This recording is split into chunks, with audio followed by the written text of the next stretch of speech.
Petani adalah profesi yang setua peradaban ini. Namun, mendiskusikannya seperti tidak pernah habis. Dia senantiasa hangat untuk diperbincangkan, diperdebatkan di forum-forum seminar, dan menghiasi berbagai dokumen perencanaan negara. Titik krusialnya selalu pada upaya mensejahterakan petani.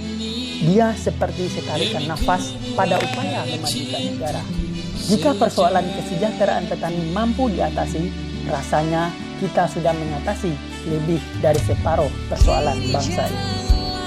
Setiap kali data Badan Pusat Statistik soal kemiskinan dikeluarkan, maka kita akan menemukan satu fakta bahwa penduduk yang bekerja di sektor pertanian selalu lebih miskin dibandingkan penduduk yang sumber utama pendapatannya dari sektor lain.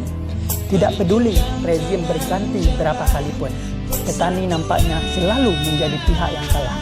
Sesungguhnya, sesulit apa mensejahterakan petani? Di mana titik persoalan terberatnya? Mari kita mencoba menyelaminya. Scott dan Popkin adalah dua ilmuwan yang sudah lama mencoba menjelaskan petani. Bagi Scott, petani adalah orang yang selalu mendahulukan selamat dan enggan mengambil risiko. Sifat ini yang disebut Scott sebagai rasionalitas petani. Namun Popkin melihat berbeda. Popkin mengkritik Scott yang mengartikan hal tersebut dengan amat sempit.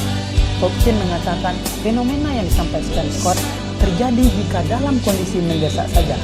Bagi Popkin, petani adalah pihak yang terbuka terhadap pasar dan siap mengambil risiko sepanjang kesempatan untuk menjadi lebih baik diberikan.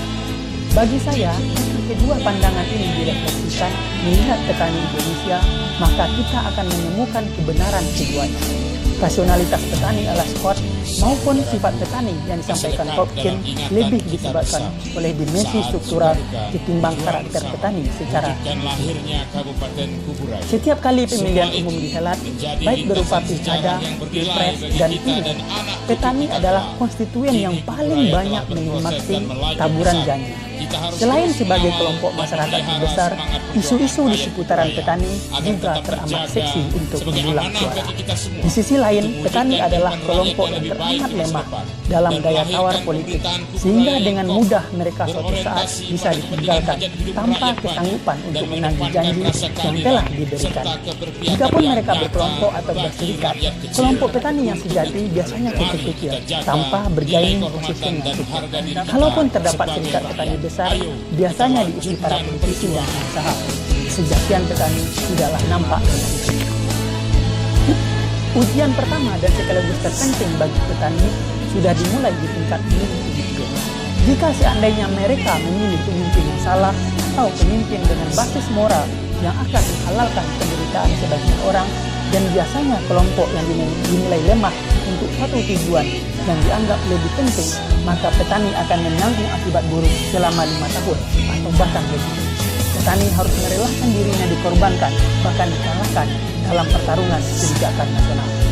Kebijakan nasional yang mengalahkan petani dan memerah sektor pertanian bisa dengan gamblang kita lihat.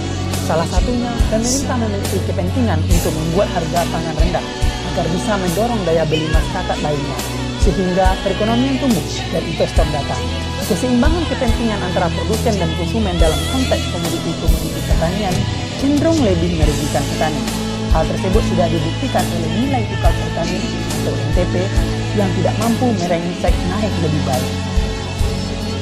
Hal lain, kebijakan proteksi terhadap petani juga lemah dan cenderung abai dalam pelaksanaan.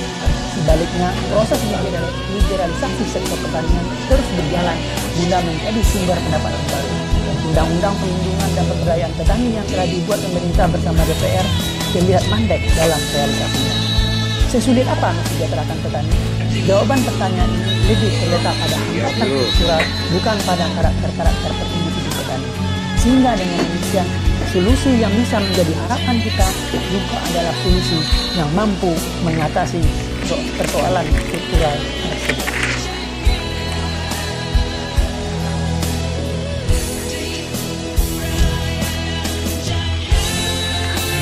Kita sama-sama berkumpul di Sekretariat Kelompok TAP KSNA Kecamatan Batu Ampar, yang mana dalam hal ini merupakan suatu pertemuan yang mudah-mudahan insya Allah sebentar lagi untuk petani Tapi bukan hanya untuk lahan pertanian, tapi untuk petani sendiri. Insya Allah sebentar lagi akan kita sama-sama menyaksikan dan menerimanya dari bantuan Dinas Kesehatan Kabupaten Kuburaya. Untuk itu saya selaku pemerintah Desa Banantita II sangat mengapresiasi sekali atas pertemuan ini, dan juga saya selaku